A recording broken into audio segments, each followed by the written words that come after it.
Okay, so why do I look that way? Today what we're going to do is talk about making a new recipe and how to write a recipe that's going to make it so that you can adjust it when or after you've made it and you decided that you didn't like it perfectly and you want to make some minor adjustments, but you maybe in general don't write things down. So we have a template, and I'm going to put a link to that. It'll be an open document that you can download and or use, print, and write on. As you can see, oh, by the way, it is really hard to do a cooking show with your phone. So, and I'm also ordering a microphone so that you can hear me better, and my voiceovers will be better because my desk has interesting acoustics. But so I have a template. It's pretty straightforward. You put your name at the top, right? Whatever it is. And then all the items that you're going to need, you put in. Then you put in the quantity of the items, and then you put in a particular preparation. So if they're chopped, sliced, quarter-inch brunoise, peeled, and half-inch dice, whatever, you kind of put that in there. And then at the bottom, you have your method, and you just kind of write in the how-to for cooking. So it is important to write them down the first time, and then, like I've talked in previous videos, you can be like, oh, the salt's too much, or I'd like more cumin or something, and you can start to scale because you have an idea of exactly where you're at. So you can say, well, I think it's half as much as I want, or it's twice as much as I need, and then you can scale down fractionally. And that'll lead into also writing things in a baker's scale, which I do for all my charcuterie, and at some point I'll show some recipes and also some how-tos on some basic charcuterie that won't kill you, and that'll be a good kind of explanation for what the baker scale is and how that can be used to help scaling. So for today though, we are going to be making white bean, navy bean, and ham soup. And I did actually take the trouble to soak my beans the day before. So what I'm going to do, I want a clean soup, and I know that this is 4 pounds of navy beans. So I'm going to write on my recipe template. It's a navy bean and ham soup. We're going to start with white beans or navy beans. So I write that in. The quantity was 4 pounds, which is about 2 quarts dry. So I'm going to write both of those, 4 pound dry, and that's about 2 quarts. So that gives me 2 different things that I can do. And then the preparation is soaked overnight, which I did today because I was thinking ahead for once. Overnight. Now, the next thing that we're going to do for our stew is, I know we're going to need a little bit of oil for sweating, so I'm going to put on like a half cup of oil because I make a really big batch, right? So olive oil. It's going to be a half cup. There's no preparation for that. We're going to have carrot, celery, onion. Fancy that. I'm going to write those in.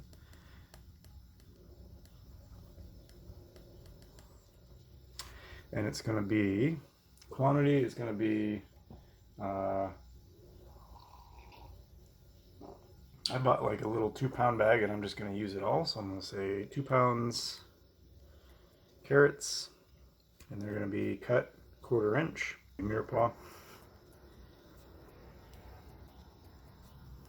1/4 inch. Celery, it's going to be 1 bunch and change because I have that in the fridge, but we're just going to say 1 bunch. 1 bunch. It's also going to be mirepoix, 1/4 inch, which just means 1/4 inch dice. Onion, I'm going to do 3 onions. So I'll put 3 each. Same preparation. And we're also going to add a little bit of garlic.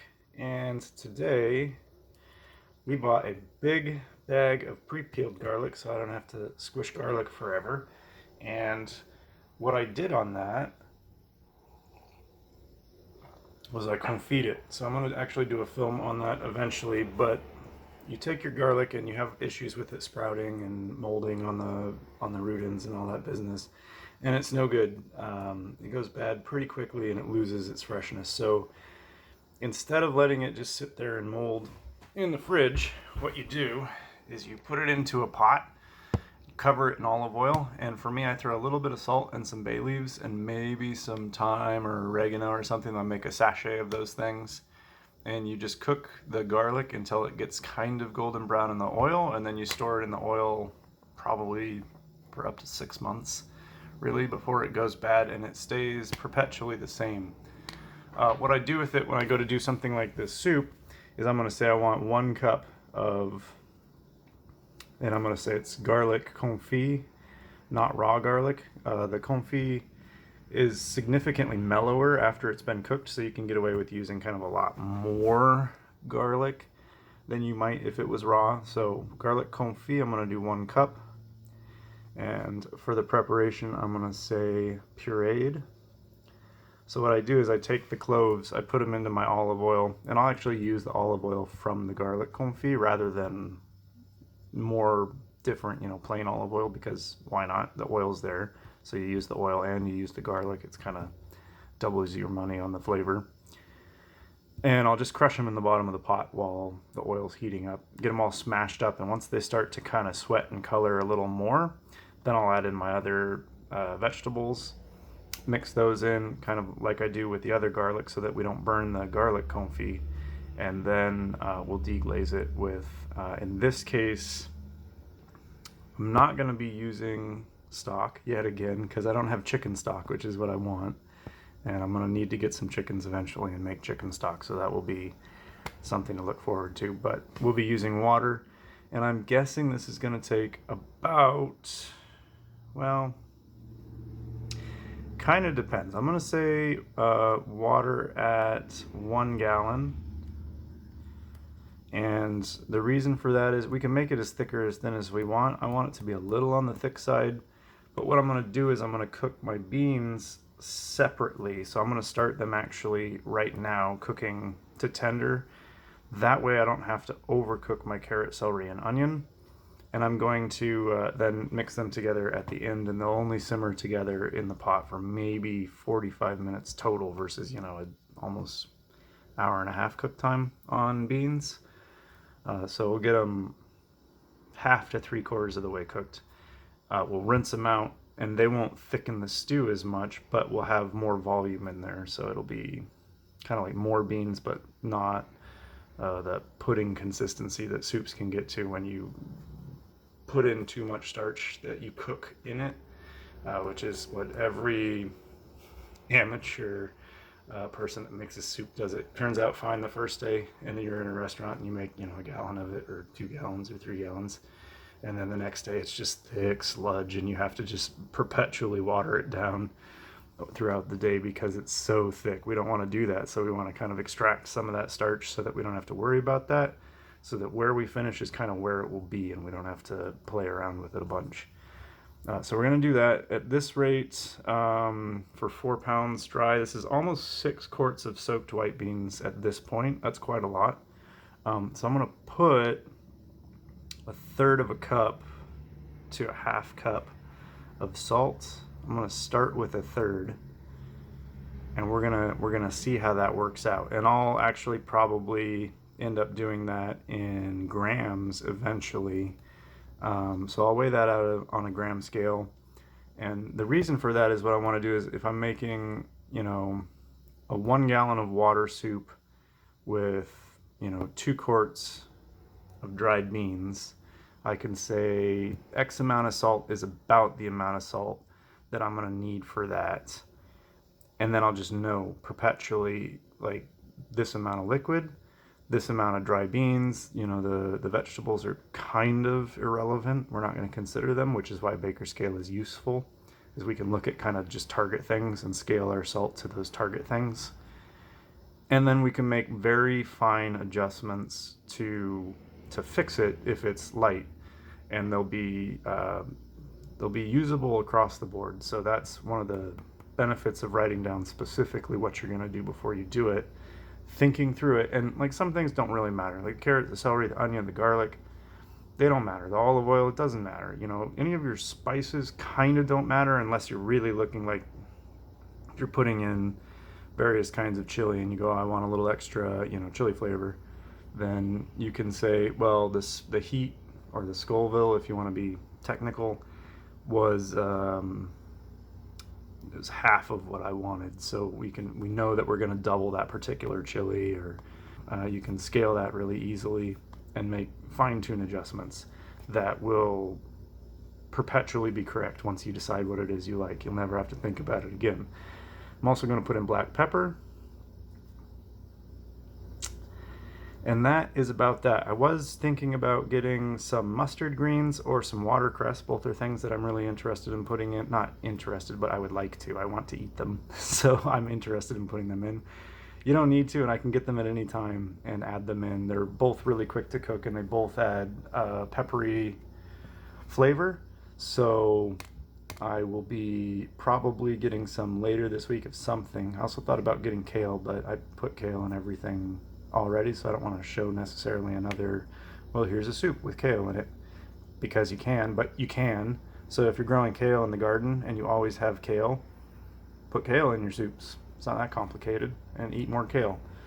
So for black pepper, I'm going to put in 2 tablespoons. And that's it. The method I can fill out later, but I will show you this. So this is what I just wrote down. This is the recipe that we're going to make. Okay, so I've rinsed my beans, put them in water. I'm actually going to throw some bay leaves in with those while they go, which leads me to another point. I've, of course, forgot herbs on my recipe, and also to put the ham that I'm going to put in there on the recipe. So I'll add that in later, but not a big deal. When you're writing a new recipe, you're always going to forget something stupid. Just go back and write it in when you think about it.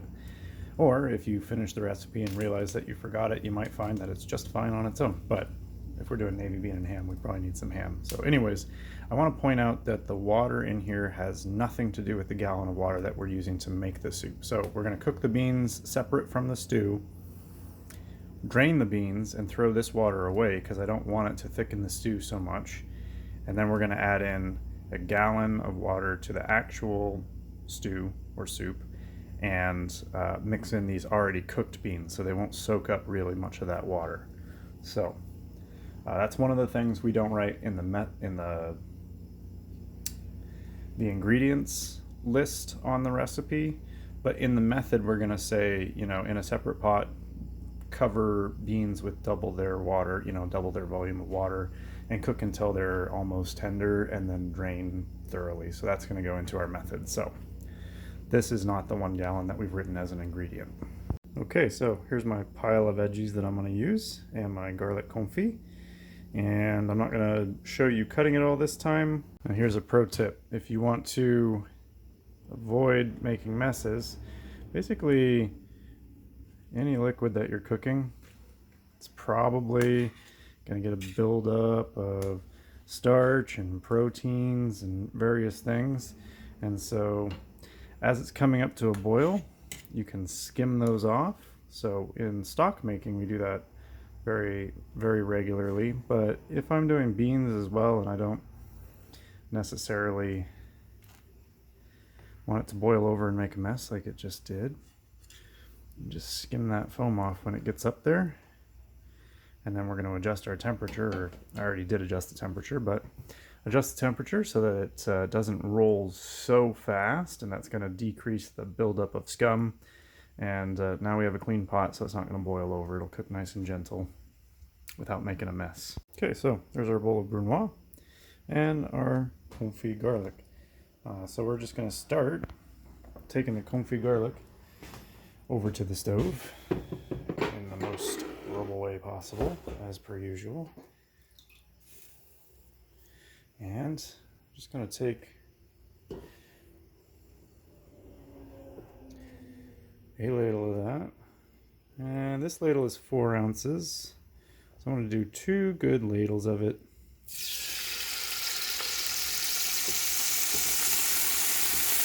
Into my soup. And that is going to be enough oil to sweat in, and plenty of garlic. So, get out my wooden spoon. Just kind of smash it up. You can do this in the food processor as well. You can just make garlic puree, but I'm lazy, so I just smash it up really well. Get it around.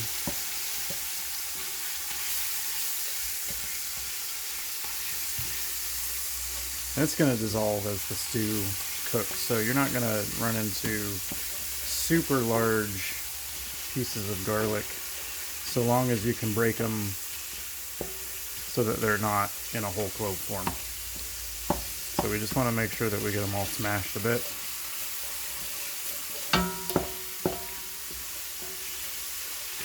And you could go straight to adding your mirepoix in right now if you wanted to, but I like to color it a little bit, even though it's already been colored when I did my confit process. I brown them a little bit, which is why they don't look white. But then I'll take this and I'll caramelize this just a little bit more, kind of develop a base of flavor for our stew. So this is building one of the layers of developing flavor for a stew. We want to build that and take this kind of as far as we can.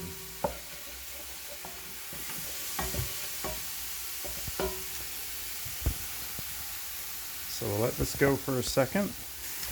Have a little jig.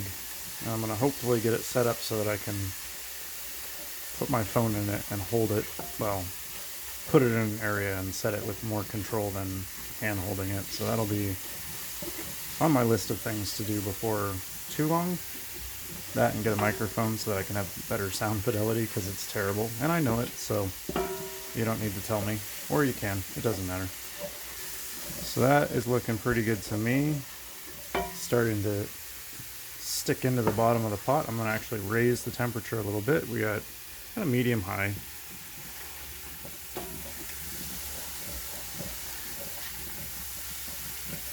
Get that fond starting to stick in there. And then grab our mirepoix bowl. Get that in there. And we'll sweat it all down for a little bit. Real inspiration for this stew was that we had a ham, and the ham has a ham bone. So when you have a ham bone, you make stew with the ham bone. So navy bean and ham stew. So I got the ham bone cleaned up in there and a big old rind of fat. We've got our mirepoix sweated, and we're gonna add in 1 gallon of water, see where that gets us. And we're gonna slowly let this simmer and kind of just get everything that we can out of the ham bone and the rinds on that. I added some bay leaves. I'm gonna add my salt. Salt is a good extractor, so if we're gonna get flavors out of something, we wanna put our salt in earlier than later and give it time to really soak into what's cooking and pull out all the good stuff. So we're gonna get this up to a simmer. Got beans simmering over here. They're actually almost ready. Well, they probably need another 20 minutes or so. And then we'll add them into here and let them come together for another 20 minutes.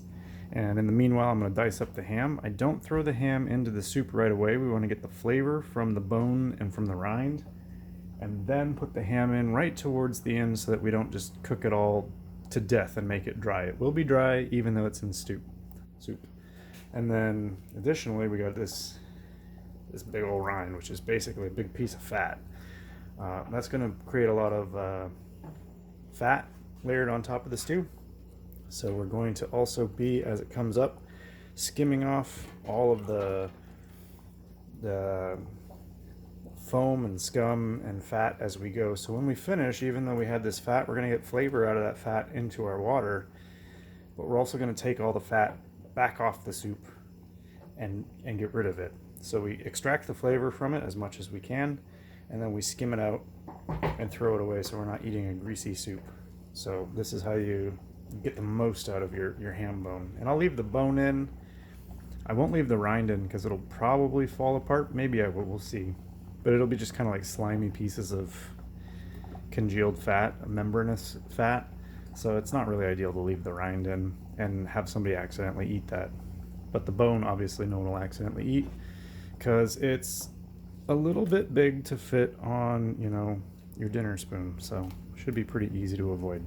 So I got all my fat scraps in there. Actually most of what I had to work with was fat scraps. So I have 2 big old heels of fat, and I got a bag of loose fat, and there's connective tissue and all kinds of stuff in there, so you're gonna get flavor out of it. You just don't want to eat that. So I wanted to make the scraps. I can pull those out when I'm done with them. The big heels, they're easy enough to pull out, so that's fine. We just want to be gentle with them. And then what I actually had was maybe a quart of ham, of actual ham. So that's not very much, but I was planning ahead. So I had pulled out the night before some bacon that I made. And I'm gonna do a video on that. I'm getting low on bacon, but it's different than, say, store-bought bacon for a couple of reasons. But the main one is that I didn't use belly. I used pork butt, and I cured pork butt like bacon. So it's actually kind of similar to ham anyway, so I'm going to cut that up.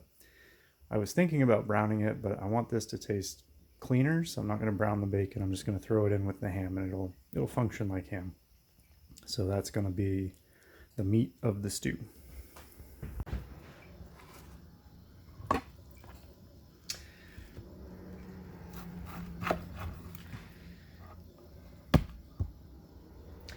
And what I'm doing here, in the food world, we call this lardon. We're going to make dice or a mirepoix of bacon. And you can't do this generally with store-bought bacon because they slice it thin in advance. And that's one of the reasons to quit buying store-bought bacon and start making your own, so that you can use it how you want to use it, not, you know, the only way the store thinks you're going to use it is to cook it and eat it with breakfast, which is absolutely stupid and annoying that you can't buy like a whole uncut slab of bacon. And I guess the next reason to quit buying store-bought bacon is because it tastes like garbage. Once you've had homemade bacon, you will never go back because it's cheaper and it's better. And in fact, it's even more cheap when you do it the way that I did. It's about half the price to use pork butt as to use pork belly, because everyone's jumped on the bacon craze and they're all making bacon out of belly, because that's normal. But I am going to get a belly in, and I'll show how to do a bacon belly as well as pancetta. A quick, easy pancetta that won't get you sick. It might be scary for some people, so if that's the case, don't do it, but I'll explain in that video how you can make and preserve the pork belly by curing it and then hanging it out to dry. Bacon and pancetta both start the same way, and then the major difference is after you've finished your wet cure, which is the refrigerated part of it, where you add the salt and let it brine in the salt and the juices. Then pancetta gets dried and traditionally rolled, but that's where you have issues with botulism, and bacon gets smoked. So the pancetta will hang in a roll several months, and the bacon will get smoked after it's been rinsed and dried for about a day. And the smoke takes maybe 3 to 4 hours maximum is what I do for that. And that's what I did with this stuff. This is hot smoked, so you can eat it the way that it is. It's fine. Tastes delicious. You can slice it thin, put it on sandwiches like it's ham or deli meat. But you can also sear it like bacon and get big depth of flavor. Okay, so here's a slight introduction to skimming. We've come up to a good roll or simmer, rapid simmer. And we can see that we have some scum and some oil concentrated on the top. So we want to just take our ladle, and we have a vessel with water, enough that I can rinse my ladle off with. I'm just going to go through and skim off all of the oil and scum, or as much as I can. It's going to kind of keep coming out as the ham bones and fat come out. But for now, we're going to clean it up, and this will clarify the stew or the soup and make it kind of really clean and light looking, in addition to make it so that obviously it's not greasy. Then if we wanted to add something in particular, like if we're going to make a cassoulet with it, then we could mount it with butter, and we control how much fat is in it exactly, rather than just adding more butter on top of all the rendered grease that's in here. So after I do this, I'll let it simmer just a little bit longer, and then I'm going to add the beans in. I added my salt in, and I measured it and weighed it. I decided to go a little bit lighter, so I put 5 tablespoons of salt in. That is a teaspoon shy of 1/3 of a cup, and it weighed 105 grams. So now I have a good basis of that I can start scaling when I do stuff like this and say, this is a gallon, of soup. If I have pre-cooked and unseasoned beans, veggies, and water, it should take that much, it should take X amount of salt. The downside of this is that I'm using ham, and ham has quite a bit of salt in it, so it will seem a little bit saltier than it might otherwise if I was doing something, that didn't come with the previously salted meat or heavily salted meat. So we'll have to take that into consideration, but it does give us a good spot to start from and a good idea of where we're at. The salt from the ham is going to be fairly trivial, but for the purposes of getting it like spot on, we'll have to make some adjustments down the road for other recipes. We won't rely on this completely, but it is a good piece of information to kind of just go, okay, this volume of stew is going to take this volume of salt, plus or minus a little bit. And always go light so you can add more. Don't go heavy like I do, because I've written too many recipes and then mess around. So anyways, it looks nice and clear. That's what we want to get. I'll let a little bit more scum and fat come to the surface for another 10 minutes, maybe 15. I'm making coffee right now. That's the noise in the background, or roasting coffee. So I'll probably get going on that, and then come back, do the last skim, add the beans, add the ham and the bacon, and let that simmer for another little bit while the coffee finishes, and then I'll be done. So pretty straightforward. So one thing I want to draw attention to when we're making stock, or using a soup bone, is you can see the meat isn't quite all falling off the bone, and then more particularly the marrow hasn't dissolved out of the bone. So we want to let this keep going until that marrow all dissolves out, and that's going to tell us that we've basically got everything good out of the bone, everything that we want. So I'm going to leave this fat in here for probably another 20 minutes. Let that marrow get worked out, let this meat kind of tenderize and come off a little bit, and then we're going to pull the fat out, add in the ham that we actually want to eat, and finish it, and add the beans. Well, I lied. I decided that I actually want to add the beans and the ham right now, since I only intend for it to cook about 20 more minutes. And that'll let them kind of, 1, the beans soak up some of the salt that's in there, and 2, let the ham kind of let its juices out into there as well, so that we get a little of that flavor without killing it. So 20 minutes, and I'd say we're pretty close to done. And that is a very full pot of stew. I'll let you know how long it lasts next movie I make. So this is what I got for my batch of beans. We'll see how that does. And I took the tops of my celery and just chopped it up finely like it's an herb. It is an herb, so that I'm pretty okay with just disappearing into the stew as it gets reheated. It's fine, it'll give some nice light celery. And then in the garden, oregano was looking like it needed topped, so I grabbed a bunch of oregano, and that'll be what I use to garnish.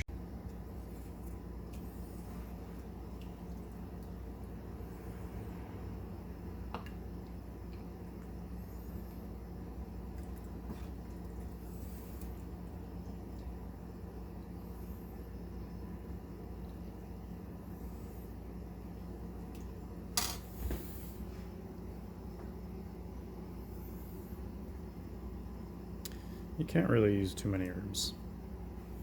You'd be pretty hard pressed to. And then